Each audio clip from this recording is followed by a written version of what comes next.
Hello friends, ನಾನಿಲ್ಲಿ ಬದನೆಕಾಯಿ ಬಜ್ಜಿ ಮಾಡೋದು ಹೇಗೆ ಅಂತ ತೋರಿಸ್ತಾ ಇದ್ದೀನಿ.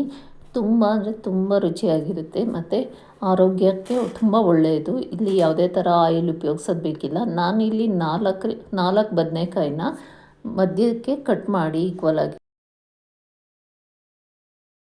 ಅದನ್ನು ಕುದಿಯೋ ನೀರಿಗೆ ಹಾಕಿ ಬೇಯಿಸ್ಕೊತಾ ಇದ್ದೀನಿ. ಒಂದು ಡಬ್ಬ ಟೊಮೊಟೊ ಹಾಕ್ಕೊಂಡಿದ್ದೀನಿ ಮತ್ತು ಇಲ್ಲಿ ಒಂದು ಮೆಣಸಿನ್ಕಾಯಿ ತೊಗೊಂಡಿದ್ದೀನಿ.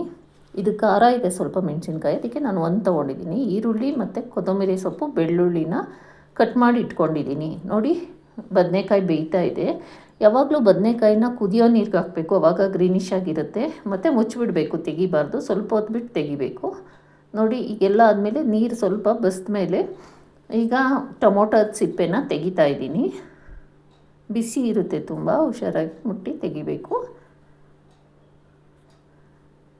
ನೋಡಿ, ಈಗ ನಾನು ಒಣಮೆಣಸಿನ್ಕಾಯಿ ಯೂಸ್ ಮಾಡೋದು ನಾನು. ಇಲ್ಲಿ ನೋಡಿ, ಅದರಲ್ಲಿರೋ ಬೀಜನೆಲ್ಲ ತೆಗೆದಾಕ್ತಾ ಇದ್ದೀನಿ. ಮತ್ತು ಈಗ ಬೆಳ್ಳುಳ್ಳಿನ ಜಜ್ಜಿ ಇಟ್ಕೊಂಡಿದ್ದೀನಿ, ಸ್ವಲ್ಪ ಕೊತ್ತಂಬರಿ ಸೊಪ್ಪು, ಒಂದು ಅರ್ಧ ಈರುಳ್ಳಿ.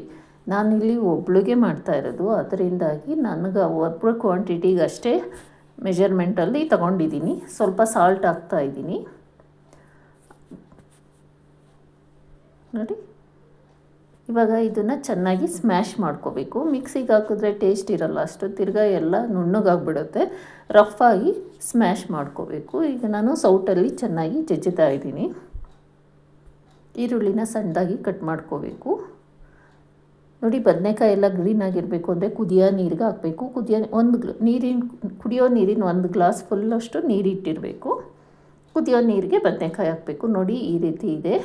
ತುಂಬ ಅಂದರೆ ತುಂಬ ಟೇಸ್ಟಾಗಿರುತ್ತೆ. ಆರೋಗ್ಯಕ್ಕಂತೂ ತುಂಬ ಒಳ್ಳೆಯದು. ಬದನೆಕಾಯಿಗೆ ಕೊಲೆಸ್ಟ್ರಾಲ್ಗಂತೂ ತುಂಬ ಒಳ್ಳೆಯದು ಬದನೆಕಾಯಿ. ಬದನೆಕಾಯಿ ಎಲ್ಲ ಉಷ್ಣ ಅಂತಾರೆ, ಏನಿಲ್ಲ. ನಾವು ಬೇಯಿಸಿ ಸ್ವಲ್ಪ ನೀರು ಚೆಲ್ತೀವಲ್ಲ, ಅದರಲ್ಲಿ ಉಷ್ಣದ ಅಂಶ ಏನು ಇರಲ್ಲ. ನೋಡಿ, ಉಪ್ಪಿನಕಾಯಿ, ಅನ್ನ, ಬದನೆಕಾಯಿ ಬಜ್ಜಿ, ಸೌತೆಕಾಯಿ ತುಂಬ ಚೆನ್ನಾಗಿರುತ್ತೆ.